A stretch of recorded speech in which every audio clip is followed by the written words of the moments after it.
Hey there, it's Jack. How are you? I hope we're live. I hope we're live. Hey there, it's Jack. I hope we're live. Hey, I got a question here from Johanna. Nice to get a question from Johanna. Thank you very much. Can you email me the matrix? Can you email me the matrix? Well, Johanna, I can draw it for you. I'm not sure I can email it for you. I've never seen the movie The Matrix, but I probably should. It's going to snow this weekend, so maybe I'll watch it this weekend with my son. I don't know. All right. So what are we talking about? Well, we're talking about the fiduciary duties. And in Massachusetts, there are 6 fiduciary duties that you may be required to deliver to your client. You'll remember them: obedience, loyalty, disclosure, confidentiality, accounting of funds, and reasonable care. So there are your 6 fiduciary responsibilities. I want to share my screen with you if I can. Yeah, let's go with that.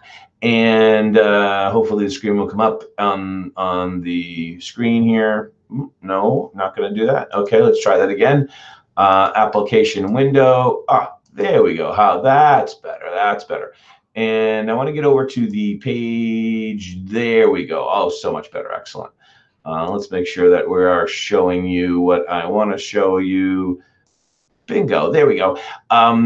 There's your mandatory disclosure form that we have in Massachusetts called the relationship disclosure. And when you look at this relationship disclosure, boy, does it look like it was written for an attorney, not really for a member of the public. And it's very, very confusing. And going on to page 2 of that, you see that we have the major types of relationships that are offered here in Massachusetts: sellers, buyers, facilitator, designated, and dual. We also allow sub-agency in Massachusetts, but it's effectively extinct, so we're going to set that aside. It is technically legal in Massachusetts, but we're going to set it aside. Looking at this very densely worded document, it's obviously very difficult to tell which duties you owe, or which duties you're getting, for that matter, based upon the, how do we want to say this, format of this form.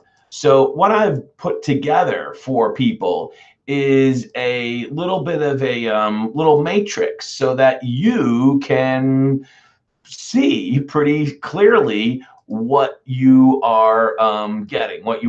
So here we are. We have now, I think I'm going to be able to share this with you. Give me a quick second. Bingo. There we are. There we go. A little matrix for you.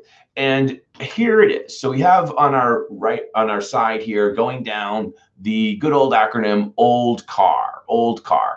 And let's just get that control panel out of the way. That's better. OLDCAR,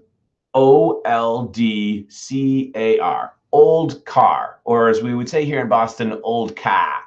And this is your acronym for your fiduciary responsibilities: obedience, loyalty, disclosure, confidentiality, accounting of funds, and reasonable care. Up at the top, we have the 5 basic relationship opportunities or types of agency: buyer, seller, dual, designated, and facilitator. So if you're a buyer's agent, you're a type of single agent, and you owe all of the duties. Let's start to build this little matrix for Johanna. There you go. You're a buyer's agent. You work exclusively for the buyer. You don't work for anybody else, and you owe all the duties. That makes sense. Same thing if you're a seller agent. If you're a seller agent, you owe all the duties. You're a type of single agent. You only work for one party, the seller. Now, dual agency, that's when you represent both buyer and seller. It's a beautiful thing, especially when it comes to the commission part, right? Because you're basically going to get double commission. But from a fiduciary responsibility part, you only deliver 3 of the fiduciary responsibilities: C, A, and R. Think about it, for instance. How can you be loyal to both the buyer and the seller at the same time? You can't be. How can you be obedient to the buyer and the seller at the same time? What if they tell you to do things that are opposite? So you cannot deliver OLD as a dual agent. A designated agent is a type of single agent, The only peculiar part of being a designated agent is that your co-broker is also your co-worker. They are two agents in the same office working on the same deal, but opposite sides of the same deal. As a facilitator, you're sometimes known as a non-agent. You're just there, as the document says, you're just there to assist, supposedly.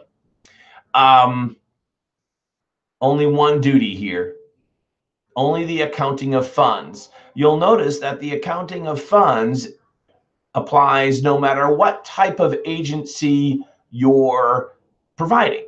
You might even think about the accounting of funds as the universal duty. It never goes away. It always applies. Hey, so that's it. That was pretty easy, huh? That was pretty easy. And let's see, stop sharing this, bring back the camera. There I am.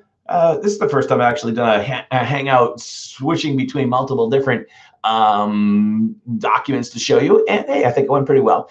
So there's your matrix. Next time you have any questions, happy to help. My name's Jack from GatelyAcademy. Have a great day. Study hard.